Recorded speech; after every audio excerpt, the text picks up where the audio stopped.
Hi friends, welcome storms kitchen.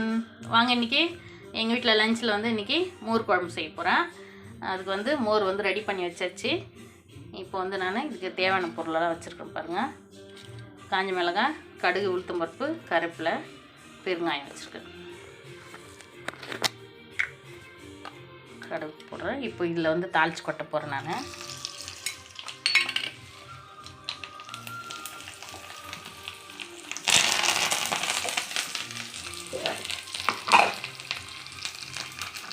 கொஞ்சம் வித்தியாசமாக இருக்கும்.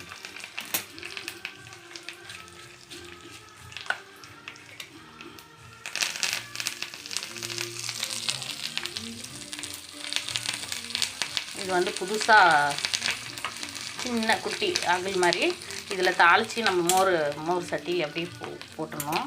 இது ஒரு தனி டேஸ்ட் கொடுப்போம். நீங்கள் ட்ரை பண்ணி பாருங்கள், செஞ்சு பாருங்கள். அவ்வளோதான், ஒன்றும் பண்ண வேணாம். இது உப்பெல்லாம் போட்டிருக்க ஏற்கனவே. செம்மையாக இருக்கும். ஒரு 5 நிமிஷம் இருந்து அப்படியே தெரிஞ்சுக்குவாங்க. அவ்வளோதான், முடிஞ்சு போச்சு. இதான் இன்றைக்கி எங்கள் வீட்டில் லஞ்சு. இந்த மாதிரி மோர் குழம்பு வச்சு சாப்பிட்டு பாருங்கள், ட்ரை பண்ணி பாருங்கள். செம்மையாக இருக்கும்.